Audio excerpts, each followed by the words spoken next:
Pembacaan Alkitab dalam Kitab Ester pasal 9 dan 10. Ester 9. Tindakan orang Yahudi terhadap musuhnya. Dalam bulan yang ke-12, yakni bulan Adar, pada hari yang ke-13, ketika titah serta undang-undang raja akan dilaksanakan, pada hari musuh-musuh orang Yahudi berharap mengalahkan orang Yahudi, terjadilah yang sebaliknya. Orang Yahudi mengalahkan pembenci-pembenci mereka. Maka berkumpullah orang Yahudi di dalam kota-kotanya di seluruh daerah Raja Ahasweros untuk membunuh orang-orang yang berikhtiar mencelakakan mereka, dan tiada seorang pun tahan menghadapi mereka, karena ketakutan kepada orang Yahudi telah menimpa segala bangsa itu. Dan semua pembesar daerah dan wakil pemerintahan dan bupati serta pejabat kerajaan menyokong orang Yahudi, karena ketakutan kepada Mordekai telah menimpa mereka. Sebab Mordekai besar kekuasaannya di dalam istana raja, dan tersiarlah berita tentang dia ke segenap daerah, karena Mordekai itu bertambah-tambah besar kekuasaannya. Maka orang Yahudi mengalahkan semua musuhnya. Mereka memukulnya dengan pedang, membunuh dan membinasakannya. Mereka berbuat sekehendak hatinya terhadap pembenci-pembenci mereka. Di dalam benteng Susan saja orang Yahudi membunuh dan membinasakan 500 orang. Juga Parsandata, Dalfon, Aspata, Porata, Adalia, Aridata, Parmasta, Arisai, Aridai, dan Waisata, ke-10 anak laki-laki Haman bin Hamedata, seteru orang Yahudi, dibunuh oleh mereka. Tetapi kepada barang-barang rampasan tidaklah mereka mengulurkan tangan. Pada hari itu juga jumlah orang-orang yang terbunuh di dalam benteng Susan disampaikan ke hadapan raja. Lalu titah raja kepada Ester sang ratu, di dalam benteng Susan saja orang Yahudi telah membunuh dan membinasakan 500 orang peserta ke-10 anak Haman. Di daerah-daerah kerajaan yang lain, entahlah apa yang diperbuat mereka. Dan apakah permintaanmu sekarang? Niscaya akan dikabulkan. Dan apakah keinginanmu lagi? Niscaya dipenuhi. Lalu jawab Ester, jikalau baik pada pemandangan raja, diizinkanlah kiranya kepada orang Yahudi yang di Susan untuk berbuat besok pun sesuai dengan undang-undang untuk hari ini. Dan ke-10 anak Haman itu hendaklah disulakan pada tiang. Raja pun menitahkan berbuat demikian. Maka undang-undang itu dikeluarkan di Susan dan ke-10 anak Haman disulakan orang. Jadi berkumpullah orang Yahudi yang di Susan pada hari yang ke-14 bulan Adar juga. Dan dibunuhnyalah di Susan 300 orang. Tetapi kepada barang rampasan tidaklah mereka mengulurkan tangan. Orang Yahudi yang lain yang ada di dalam daerah kerajaan berkumpul dan mempertahankan nyawanya serta mendapat keamanan terhadap musuhnya. Mereka membunuh 75.000 orang di antara pembenci-pembenci mereka. Tetapi kepada barang rampasan tidaklah mereka mengulurkan tangan. Hal itu terjadi pada hari yang ke-13 dalam bulan Adar.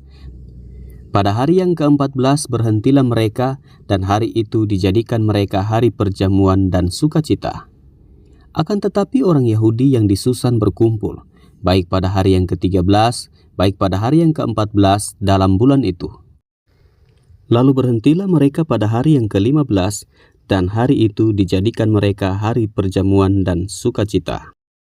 Oleh sebab itu, orang Yahudi yang di pedusunan, yakni yang diam di perkampungan, merayakan hari yang ke-14 bulan Adar itu sebagai hari sukacita dan hari perjamuan, dan sebagai hari gembira untuk antar-mengantar makanan. Penetapan Hari Raya Purim. Maka Mordekai menuliskan peristiwa itu, lalu mengirimkan surat-surat kepada semua orang Yahudi di seluruh daerah Raja Ahasweros, baik yang dekat, baik yang jauh, untuk mewajibkan mereka supaya tiap-tiap tahun merayakan hari yang ke-14 dan yang ke-15 bulan Adar. Karena pada hari-hari itulah orang Yahudi mendapat keamanan terhadap musuhnya, dan dalam bulan itulah duka cita mereka berubah menjadi sukacita, dan hari perkabungan menjadi hari gembira, dan supaya menjadikan hari-hari itu hari perjamuan dan sukacita dan hari untuk antar-mengantar makanan, dan untuk bersedekah kepada orang-orang miskin. Maka orang Yahudi menerima sebagai ketetapan apa yang sudah dimulai mereka melakukannya dan apa yang ditulis Mordekai kepada mereka. Sesungguhnya Haman bin Hamedatah, orang Agag, setru semua orang Yahudi itu, telah merancangkan hendak membinasakan orang Yahudi, dan dia pun telah membuang pur, yakni undi, untuk menghancurkan dan membinasakan mereka. Akan tetapi ketika hal itu disampaikan ke hadapan raja, maka dititahkannya lah dengan surat supaya rancangan jahat yang dibuat Haman terhadap orang Yahudi itu dibalikan ke atas kepalanya. Maka Haman beserta anak-anaknya disulakan pada tiang. Oleh sebab itulah hari-hari itu disebut Purim menurut kata pur.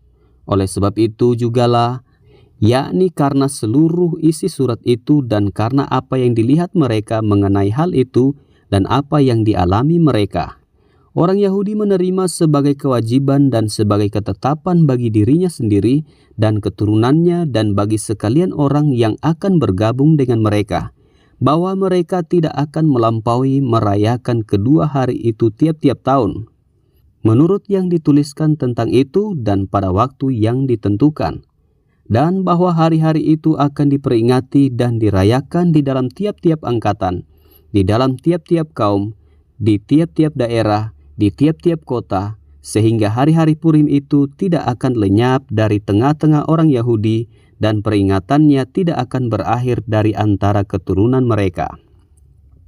Lalu Ester sang ratu, anak Abihail, menulis surat bersama-sama dengan Mordekai orang Yahudi itu. Surat yang kedua tentang hari raya Purim ini dituliskannya dengan segala ketegasan untuk menguatkannya. Lalu dikirimkanlah surat-surat kepada semua orang Yahudi di dalam ke-127 daerah kerajaan Ahasiweros dengan kata-kata salam dan setia, supaya hari-hari Purim itu dirayakan pada waktu yang ditentukan seperti yang diwajibkan kepada mereka oleh Mordekai orang Yahudi itu dan oleh Ester sang ratu, dan seperti yang diwajibkan mereka kepada dirinya sendiri serta keturunan mereka mengenai hal berpuasa dan meratap-ratap. Demikianlah perintah Ester menetapkan perihal Purim itu, kemudian dituliskan di dalam kitab. Ester 10, kebesaran Mordekai. Maka Raja Ahasiweros mengenakan upeti atas negeri dan daerah-daerah pesisir juga. Segala perbuatannya yang hebat serta gagah dan pemberitaan yang seksama tentang kebesaran yang dikaruniakan Raja kepada Mordekai, bukankah semuanya itu tertulis di dalam kitab sejarah raja-raja Media dan Persia? Karena Mordekai orang Yahudi itu menjadi orang kedua di bawah Raja Ahasiweros, dan ia dihormati oleh orang Yahudi serta disukai oleh banyak sanak saudaranya, sebab ia mengikhtiarkan yang baik bagi bangsanya dan berbicara untuk keselamatan bagi semua orang sebangsanya.